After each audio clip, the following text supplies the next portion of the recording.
On va faire un tour d'horizon de ce qui s'est passé pendant ce séminaire extrêmement riche.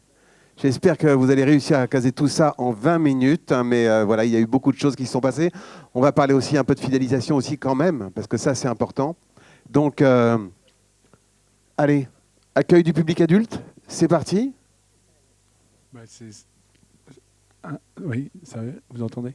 Ça fait suite directe avec ce qui vient d'être dit, donc, mais ça a été déjà dit et redit. L'importance de l'accueil, là on a autant parlé de l'accueil au niveau de la relation humaine que de l'accueil par rapport aux infrastructures. Donc je pense, voilà. Donc moi je mets comment ça se passe chez vous? Comment ça se passe chez... Non mais c'est ça la question, c'est de se dire où j'en suis moi au niveau de mon accueil. Personnellement, je me balade dans beaucoup de clubs, donc je sens des différences à certains endroits. J'ai l'impression d'être mieux accueilli que d'autres, hein. Et sur ces deux champs-là, aussi bien au niveau de la relation humaine que, on en a parlé hier aussi, de la propreté, des installations et de tout ce qui est autour. Hélène. Mais arrêtez d'appuyer sur le bouton. Non, il faut appuyer longuement. Et quand c'est vert, ça marche. Eh bien, bonjour à tous déjà. On garde le meilleur pour la fin, parce que c'est vrai que moi, je ne vous ai pas vu... Enfin, si, je vous ai vu hier dans les ateliers, mais pas ici. C'est vrai qu'on a dit déjà beaucoup de choses, donc on ne va pas se répéter. Et moi, du coup, j'ai envie de faire un petit peu une quintessence. J'utilise un mot un petit peu élevé pour moi, mais en fait, qu'est-ce qui reste de tout ça, de tout ce qu'on a dit hier et aujourd'hui? Eh ben, en fait, moi, j'ai envie de dire, c'est donner du plaisir en fait aux cavaliers. Et en fait, je me dis, ben, moi, j'ai toujours envie de me dire, quel souvenir est-ce que j'ai envie de laisser à mes cavaliers? Et qu'est-ce qu'ils retiendront de ce passage qu'ils ont eu avec moi? Et finalement, ce qui reste de tout ça, c'est ça. Et alors moi, j'ai envie de vous raconter une petite anecdote, parce que j'aime bien les histoires. Et en fait, c'est mon meilleur souvenir que j'ai en tant qu'enseignante. Et il se trouve que c'est avec le public adulte, donc je me permets ça. En fait, j'avais décidé d'emmener à la fin de l'année scolaire tout un groupe de cavaliers. C'était réservé aux plus de 18 ans. Donc, je vous laisse imaginer ce qu'il y avait un petit peu dans les glacières, évidemment. Mais un week-end de 2 jours, en fait, qu'on a fait chez mes parents en Vendée. Et alors, bien sûr, j'avais construit ça dans l'année, mais c'était vraiment l'objectif de la fin de l'année. Donc, c'était pour les cavaliers adultes de niveau galop 4 et plus. Et en fait, le premier jour, on est allé, donc j'avais emmené 8 chevaux, 16 cavaliers. Je suis partie avec le camion et le premier jour, on a fait une grande balade. Alors c'est pour ça que je souriais tout à l'heure quand j'ai vu le thème évasion à Saint-Jean-de-Mont, mais moi c'était dans la forêt de Labardemont. Donc c'est juste à côté, c'est cette immense forêt où on peut galoper assez fortement. Et donc en fait, on a fait le premier jour une balade comme ça, donc 2 groupes. Et ensuite, on est allé chez mes parents, on a posé les chevaux dans les prés, on a dormi sur place. Donc bon, pour les moins à l'aise, parce que c'était les cavaliers baulois, donc il y en a compris des camping-cars, les autres ont dormi dans des tentes.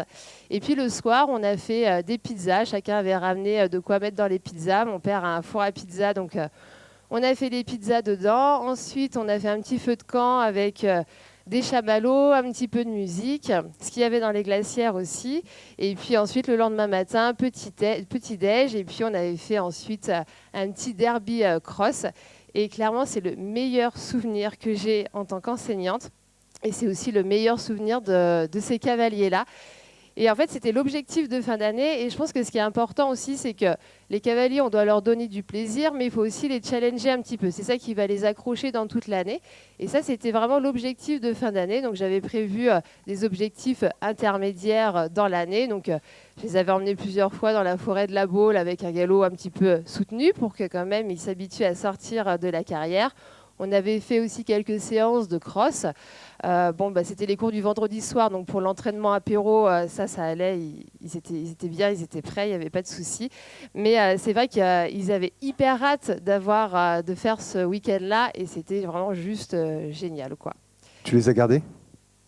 Alors, je ne travaille plus dans cette structure, mais ceci dit, quand je suis partie, beaucoup sont partis. On avait vraiment créé un truc super sympa. Alors, le rapport au cheval, travail à pied et les autres propositions possibles. Là encore, on a eu plein d'exemples de propositions. Moi, la vidéo de Frédéric et Déborah, ça Ça me fait penser à la légèreté en équitation, tout simplement. C'est en fait, et puis on parlait d'histoire de l'équitation hier. Je pense qu'il y a pas mal. Il y a à la fois un besoin de connaissances et de s'inspirer des recherches scientifiques, et à la fois de garder une certaine partie de notre mémoire par rapport à notre relation au cheval. Et on retrouve ça dans la vidéo qu'on a vue, et on retrouve ça pour moi aussi dans les équitations western, éthologiques, hunter même. C'est-à-dire toutes ces pratiques où finalement la légèreté est première. Donc le rapport au cheval, il est dans cette légèreté-là, dans cette qualité de la réponse, dans cette qualité de la relation. Voilà. Les études scientifiques nous le prouvent, et la mémoire des anciens écuyers aussi. Et ces équitations, le danger, c'est de tomber dans des équitations lourdes, justement, lourdes au niveau de la relation, au niveau du conflit, et qui produisent de l'insécurité et du mal-être, en fait. Hélène. Oui, et puis les cavaliers adultes, moi je trouve qu'ils ont toujours peur de mal faire. Donc nous, en tant qu'enseignants, c'est aussi important qu'on soit là pour les rassurer et puis les guider, leur donner les bonnes consignes. Et les chevaux, en plus, on sait que ce sont des êtres hyper sensibles et forcément, ils vont sentir les émotions, mais ils sentent aussi une mouche sur le corps, sur leur corps. Donc forcément, le cavalier, il n'y a pas besoin de donner des grands coups de talon pour faire partir son cheval. Normalement, ça devrait marcher sans ça. Le rôle du moniteur est-il différent avec le public adulte qu'avec le public plus jeune? Il y a une base commune où il n'y a aucune différence. C'est-à-dire qu'on accueille tout être humain, quel que soit son âge. La différence, c'est la connaissance des publics, quoi, tout simplement. Un enfant qui pousse et qui grandit, par définition, n'est pas une personne finie, entre guillemets. On sait que l'humain est adulte à 25 ans. En tout cas, c'est de la théorie, ça, mais c'est ce que nous donnent les recherches scientifiques à tout point de vue. Donc ça, c'est la première des choses à bien se rappeler. Donc le jeune, forcément, on va avoir une autre posture avec lui. L'adulte a besoin de. L'adulte va beaucoup plus vite juger notre travail. Il va avoir besoin d'avoir du sens en permanence, des choses concrètes, de la réussite immédiate.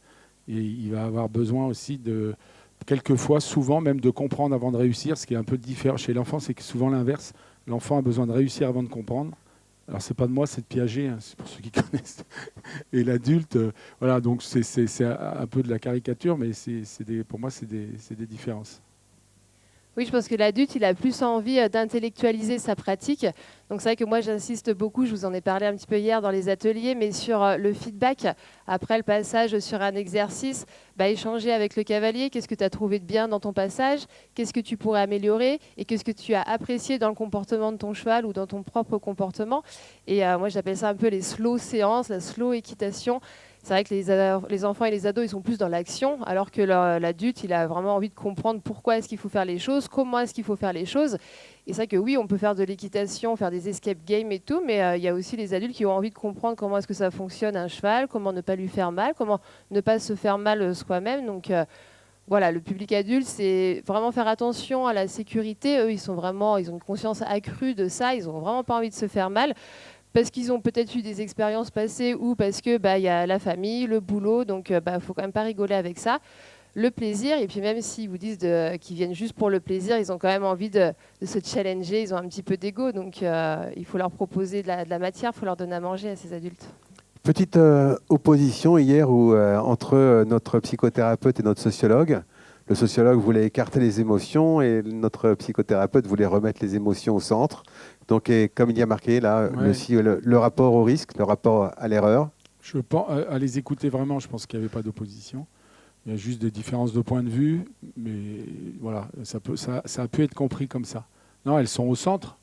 L'émotion, je crois que si ma mémoire est bonne, ça vient du latin, ça vient du mouvement. En fait, pas d'émotion, pas de mouvement. Donc l'émotion, pour moi, elle est tout le temps. Donc je ne peux pas, là vous êtes plus ou moins, ou vous vous embêtez, mais à ce moment-là, vous auriez bien eu tort de rester, ou vous êtes OK, vous êtes resté. Donc c'est ça l'émotion, je la simplifie au maximum.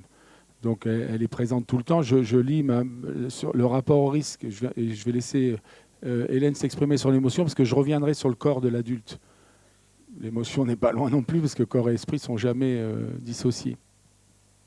Non, mais moi je pense que c'est important que l'adulte nous dise bah, là j'ai peur, là je le sens pas, parce que justement s'il nous le dit, bah, nous on va pouvoir s'adapter. Donc moi au contraire j'encourage plutôt à ce qu'il s'exprime, c'est important. Puis bah, l'adulte forcément il est plus en capacité d'exprimer ses émotions, enfin en tout cas de les comprendre et de s'en rendre compte, d'en prendre conscience par rapport à un enfant ou à un ado. Et justement je trouve que c'est cette richesse-là qu'on a avec le cavalier adulte, c'est que bah, on échange d'adulte à adulte et bah, on peut comprendre les émotions de l'un et de l'autre et puis s'adapter surtout en fonction. Et surtout, bah, comme on dit, le cheval ressent les émotions, donc forcément, il va y réagir.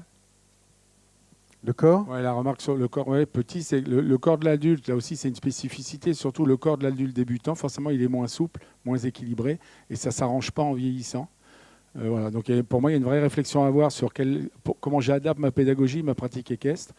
Est-ce que les selles anglaises sont adaptées? Est-ce que, voilà, je vais faire très court, mais souvent, je remarque des cavaliers assis trop tôt dans les allures vives du trot et du galop, dans des postures verticalisées, alors que les gens ne sont pas à ce moment-là sur des selles western ou des selles de travail.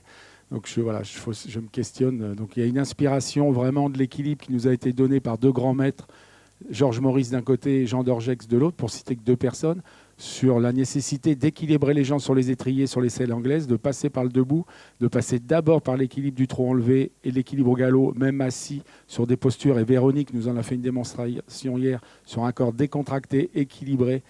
Et voilà, si ces personnes-là, adultes, sont assis trop tôt, c'est déjà vrai chez les gamins, mais c'est moins grave, ils sont plus souples. Trop tôt et assis trop tôt au trot et au galop, on retrouve des gens épaules en arrière, bras bloqués, jambes en avant, pour faire simple. Ou alors, on va vers d'autres équitations avec d'autres matériels qui proposent justement une verticalité grâce au matériel. Donc là, c'est toute la sphère du western, de la randonnée. Et d'ailleurs, c'était une immense expérience qui avait été faite il y a 30 ou 40 ans avec Pascal Marie sur justement les selles profondes. Et moi, j'étais jeune moniteur et j'avais acheté des surselles pour certains publics pour pouvoir asseoir dans la décontraction.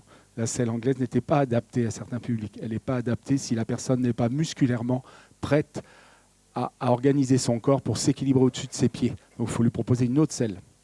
Une des principales demandes du public adulte, a priori, moi c'est ce que j'ai ressenti, c'est vraiment une demande d'autonomie. Ils veulent être autonomes et ils veulent pouvoir, comme c'est marqué, s'auto-évaluer. On en a parlé. Notre psychologue hier me rappelait à juste titre que l'autonomie, on la cherche partout, y compris chez l'enfant. Mais c'est pas le besoin d'autonomie chez l'adulte, c'est aussi celui-là dans l'apprentissage, mais c'est surtout l'autonomie par rapport à sa responsabilité, sa prise de décision. Et ça, voilà. Donc un adulte ne va pas forcément supporter de se faire infantiliser. Voilà. Donc c'est pas ma petite collègue, etc. C'est ça pour moi, c'est juste pas possible dans la relation. Donc laissons l'autonomie aux gens, laissons-leur la possibilité de faire leur choix, de prendre la décision. C'est la question du consentement aussi qu'il y a derrière l'autonomie et de la responsabilité. Oui, et puis aussi, du coup, je rebondis un petit peu sur mon week-end où j'avais emmené les cavaliers chez mes parents, mais c'est vrai que j'avais aussi fait des petites séances, je les avais sensibilisés sur les soins aux chevaux, parce que du coup, c'est forcément eux qui les ont nourris. Ils étaient à 2 par chevaux, donc ils étaient aussi responsables de leur cheval. Et ça, ils apprécient aussi voilà, de savoir comment s'occuper d'un cheval, comment il fonctionne. C'est important aussi, et il ne faut pas passer ça à la trappe. Je crois qu'en tant que consommateur, dans toutes les activités que nous faisons, elles perdurent dans le temps quand on arrive à s'intégrer dans le groupe, quand on arrive à trouver des liens avec les uns et les autres, même si ce ne sont que des liens pendant le cours. Mais quand on est isolé, un individu au milieu de tout le monde, un peu seul, généralement, c'est des activités qui ne durent pas. Quelles sont, l'importance de ce rituel, il est important de pouvoir créer des liens. Et vous faites comment? Oui, je pense que c'est important de créer des liens. On est des animaux sociaux. Donc l'adulte, il a besoin de reconnaissance et de sentiment d'appartenance. Et c'est des besoins aussi importants que les besoins vitaux. Donc le centre équestre fait partie donc il faut repérer. Il y a des groupes qui se construisent d'eux-mêmes. L'enseignant a beaucoup d'influence sur le maintien de cette relation-là et le sentiment d'appartenance à la communauté du club. Ouais, moi je continue avec mes petites anecdotes, mais j'ai une écurie qui m'a proposé de faire un cours le lundi matin et qui m'a dit voilà, moi j'ai 4 propriétaires, elles ont donc chacune leur cheval. Et du coup, je dis OK et tout, allons-y, quels sont les profils? Et alors, j'ai 4 profils, mais alors complètement différents. Mais seulement, en fait, ces 4 femmes, elles s'entendent super bien, donc elles veulent monter ensemble. Donc c'est vrai que certains diront au niveau de la pédagogie, oui, mais bon, du coup, ce sont des niveaux vraiment hétérogènes. Mais en fait, pareil, qu'est-ce qui reste de tout ça? C'est de passer un bon moment avec leur cheval, d'essayer de pas trop mal faire, de se challenger un petit peu, de réussir à monter leur cheval correctement. Et c'est là où je voudrais juste insister un peu sur ce point-là, mais c'est que nous, en tant qu'enseignants, en fait, on est fédérateurs de tout, au-delà de transmettre des apprentissages, mais on est quand même un petit peu le chef d'orchestre de nos séances. Et nous, c'est important dans notre attitude d'être ouvert physiquement et mentalement. C'est vrai que si je suis assis au milieu de ma chaise comme ça, ou si je suis au bord de la carrière à discuter avec d'autres gens, bah en fait, les adultes, même les enfants, hein, ceci, mais les adultes, elles vont vraiment s'en rendre compte et elles vont pas apprécier. Alors que si je suis au milieu de la carrière, alors moi, des fois, elles se moquent de moi parce qu'elles prennent des photos, je suis avec les bras comme ça et tout, mais moi, j'investis vraiment mon cours et tout ça, je l'investis parce qu'en fait, j'ai envie d'être là. Et c'est vrai que tout à l'heure, j'entendais les petites jeunes, oui, mais comment je fais par rapport à la différence d'âge? Mais en fait, si juste vous avez déjà envie d'être là, déjà, en fait, déjà c'est trop bien parce qu'il y a déjà plein d'enseignants où c'est pas le cas. On a des profils d'enseignants, on a le bourru, l'Instagrammeur, mais finalement celui qui investit vraiment le cours de A à Z et qui va vraiment accompagner le cavalier dans sa globalité, ben, finalement des fois quand moi je me promène dans des centres équestres, je trouve que c'est un peu limite quand même. Donc ça c'est hyper important en fait, d'avoir envie d'être là. Ça paraît simple, mais des fois les choses simples sont les meilleures. Juste un mot par rapport au groupe. J'oublie pas dans ma réflexion l'adulte qui ne monte pas à cheval, ça a été dit aussi à plein d'endroits. C'est-à-dire que il faut que je fidélise le parent d'enfant. Le parent d'enfant, c'est lui, l'enfant bien sûr dans sa pratique, mais le parent d'enfant. Donc voilà, il y a des vraies questions de dire mais qu'est-ce que je fais avec les parents de mes élèves? Est-ce que je les considère comme des amis, comme des gens à part entière dans le club? Comment je les reçois? Comment je les considère? Comment je les reconnais? Le président de la fédération est là. S'il y avait une action, ou peut-être plusieurs actions, à valoriser, à mettre en avant en direction du public adulte, quelle serait-elle d'après vous? Alors, moi, ce que j'ai envie de dire, en fait, c'est que donc, l'enseignant, on l'a dit, c'est le chef d'orchestre. Finalement, tout part de nous quand même. Et en fait, de toujours se rappeler quelles sont nos valeurs. Qu'est-ce qui est important pour moi? Parce qu'en fait, alors des fois, c'est pas évident. Quand on est salarié d'une structure, peut-être que ça ne correspond pas à nos valeurs, donc c'est un peu plus délicat. Mais je pense que quand même, malgré tout, il faut toujours se rappeler de ce qui est vraiment hyper important pour nous. Ça peut changer aussi au fil des ans. Moi, maintenant, j'ai un petit enfant de 7 ans, donc j'ai plus envie de faire cours jusqu'à 21h30. C'est important pour moi aussi d'être de temps en temps le soir à la maison. Et donc voilà, de rester fidèle en fait à nous, à nos valeurs. Action de la fédération. Action de la fédération, pardon, j'y étais. Je ne parle que de moi, je suis égocentrée aussi, comme Nicolas Canteloup. Je te laisse la parole, Nicolas. Moi, j'ai envie de dire, déjà, la première action, c'est continuer. Ou si je m'adresse à Frédéric, c'est continue. Continuer à soutenir la formation professionnelle, à expérimenter des outils. Voilà, c'est le rôle d'une institution de donner des moyens, de proposer de la formation, de faire de la recherche, voilà, et que ça revienne aux individus que nous sommes. Hélène, tu as réfléchi? Oui, alors du coup, Nicolas a tout dit. Hein, de toute façon, se former, continuer à réfléchir. Alors du coup, s'il y a une action à faire, ça peut être, par exemple, je vais faire un petit peu de pub, mais c'est vrai que quand on est enseignant, on se sent souvent un petit peu seul. Et il se trouve que j'ai moi aussi eu ce sentiment-là de me sentir seule. Donc, pour me sentir moins seule, j'ai créé un podcast où j'interviewe des enseignants et des dirigeants. Donc, la fédération pourrait le soutenir. Par exemple, ça peut être une action de la fédération pour en parler. Voilà. Bonne idée, le podcast. Voilà. Ça s'appelle Secret de carrière. Secret de carrière. Une page de pub, c'est bien. Est-ce qu'il y a des questions dans la salle? Non, ça y est, Si, Anna. Et alors, c'est bon? Anna, et après une dame juste derrière qui a levé la main. J'ai vu juste la main. Je vois sur le slide, le slide a été enlevé, on peut la remettre. Voilà, proposer des rôles ou des responsabilités au sein de groupes. Ça, je trouve ça très intéressant. Est-ce que vous pouvez donner des exemples? Ça va pour moi avec la reconnaissance. Chacun Chacun doit trouver sa place, en fait. Voilà. On n'est pas dans une logique compétitive d'un à un qui est au-dessus de l'autre. Ça a été dit, hein, il y a eu des présentations de management plus horizontaux. Et après, chacun doit trouver sa place. Donc, ça peut être sollicité et inspiré par l'enseignant, mais pas que. Donc, à un moment donné, on trouve son rôle au sein de la structure. Madame. Je vais peut-être faire un petit peu comme Marie 2 secondes. Donc je vais commencer par mais autrement, juste revenir un petit peu en arrière sur ce qu'on a évoqué hier et qui peut-être a un peu bousculé tout le monde avec l'intervention de M. Corneloup. C'est sûr qu'on n'a peut-être pas tous là spontanément envie d'avoir un parc d'attractions équestres tout de suite dans nos structures, mais il ne faut peut-être pas en avoir peur, se dire que juste toutes les formes d'équitation ou de pratique peuvent justement donner envie de prime abord à des publics qu'on n'aurait pas ciblés spontanément avec notre équitation classique et notre vision peut-être vue maintenant comme un peu has-been, et qu'au fur et à mesure, ces gens-là, on va les ramener dans nos structures. Ma seule interrogation, elle était plutôt en faveur du bien-être animal, en se disant il faut peut-être voir à ce que dans nos structures, on fasse attention dans ces parcs d'attractions ou dans ces nouvelles pratiques de l'équitation à trouver quand même des sas pour les chevaux de manière à ce qu'ils ne soient pas sursollicités. Et en particulier, je pensais aux notions de sommeil où quand on a le matin les écuries, l'après-midi un équi-coaching suivi d'un escape game, suivi d'un laser game et le fonctionnement d'un club classique derrière, pour le coup, il n'y a plus de sas pour eux. Et il faut peut-être ne pas oublier le cheval à l'intérieur de ces structures. Je pense qu'il ne faut jamais l'oublier, quelle que soit la situation. Moi, ce que j'ai ressenti, ce qui m'a inspiré l'intervention du sociologue, ce n'est pas tant de voir d'autres modèles, c'est de se dire, et surtout pas non plus de penser que certaines pratiques sont désuètes. Les seules pratiques désuètes, c'est celles qui ne respectent pas le bien-être animal, mais elles le sont depuis longtemps. Donc c'est surtout de dire peut-être que je peux réfléchir à des pratiques qui ne sont pas standards aujourd'hui.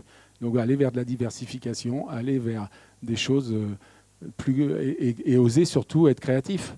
Et oser faire des hypothèses, même les plus farfelues. Toutes les hypothèses sont valables. Toutes les applications ne le seront pas, en revanche. Je l'ai pris comme ça, moi. Parce qu'il y a des trucs qui m'ont paru farfelus complètement. Mais intéressantes.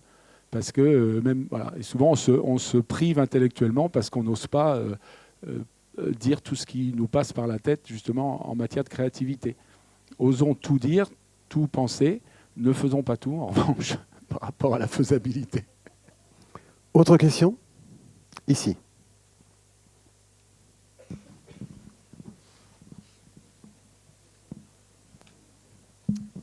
Bonjour, merci beaucoup. Moi j'ai une question. Donc encore une fois, je suis élève monitrice, ça n'a pas changé depuis hier. Ma question c'est aujourd'hui, moi, qu'est-ce que j'ai comme outil pour m'aider à créer mes cours pour des adultes ? Alors, je propose des contenus en ligne pour les enseignants d'équitation. Moi, j'ai créé 2 questionnaires qui vous seront, je pense, distribués. Un questionnaire d'auto-coaching, j'ai appelé ça, c'est-à-dire qui va vous questionner sur beaucoup de thématiques qu'on a vues ensemble. Et puis peut-être aussi, alors prenez-le comme un exemple, encore une fois, comme des hypothèses qui ne seront pas forcément applicables directement. Voilà. Et un autre questionnaire qui peut vous donner des idées de questions ouvertes à poser à vos adultes. Questions dont vous n'avez pas la réponse, là, pour le coup. Étant donné que c'est hyper important, est-ce que vous avez comme projet de créer un outil qui mesure la convivialité de l'accueil, la convivialité dans le groupe, la convivialité avec les chevaux? Parce que c'est important, la convivialité. Non, mais me regarde pas comme ça, Nicolas. C'est le mot outil qui me fait te regarder comme ça. Alors, c'est antinomique, il n'y a pas d'outil. L'outil, non, c'était ça une joke. Pas à ça ne se mesure pas avec un outil. C'est bien ça à la fois le problème. C'était une plaisanterie pour introduire la convivialité. Ne me prends pas au pied de la lettre. Non, mais moi, je pense qu'en fait, il faut aimer les gens, tout simplement. Moi, en formation, quand j'en dis pourquoi vous faites ce métier, parce que j'aime bien les chevaux. Je dis ok, tout, mais est-ce que vous aimez les gens? Non, pas trop. Du coup, là, je leur dis qu'ils peuvent rentrer chez eux, parce qu'en fait, s'ils n'aiment pas les gens, Mais comment on fait pour que les gens s'aiment? Non, on n'a qu'une responsabilité, c'est la nôtre, c'est de les aimer nous. Le reste, ça leur appartient. Puis une discussion qu'on a eue en aparté aussi avec Eve, c'est moi, si je me remémore mes profs, en fait, les profs qui m'ont convenu, ils avaient 2 immenses qualités. Un, j'avais l'impression qu'ils enseignaient pour moi, donc ils venaient me chercher là où j'étais. Et 2, ils étaient passionnés. Ouais. Je pense qu'au niveau convivialité, ça c'est une petite aparté fidélisation. On peut remercier l'équipe fédérale parce que de congrès en congrès, il y a de plus en plus de monde. Et la convivialité est toujours de mise, donc merci à vous tous. Il y a toujours une ambiance extrêmement sympathique et positive avec des gens qui ont soif d'apprendre et de garder les témoignages que vous nous faites. Et pour finir avec la relation, pour ce qui me concerne, il y a eu des questions des jeunes en formation. En fait, moi, dès que je me retrouve dans une impasse, souvent je me dis, en fait, j'ai loupé l'écoute et l'observation. Donc si je me retrouve bloqué, la réponse, mon élève là. Si je suis en tant qu'éducateur de chevaux, mon cheval là. Donc à chaque fois que je suis bloqué, je me dis, arrête de transmettre justement, tais-toi, écoute l'autre, redonne-lui la parole, lui il sait. Hélène, le mot de la fin. Le mot de la fin, je dirais que nous, en tant qu'enseignants, en fait, il faut qu'on démontre à nos cavaliers en fait, nos compétences techniques, nos connaissances sur le cheval, donc tout ce qu'on peut leur apporter techniquement, mais aussi avoir un capital sympathie qui soit élevé quand même. Et je pense que c'est le juste équilibre à trouver. Nicolas, le mot de la fin. Reconnaissance, confiance, recherche de sens. Je pense que vous pouvez applaudir très fort. Nicolas Sanson, Hélène Bourgoin.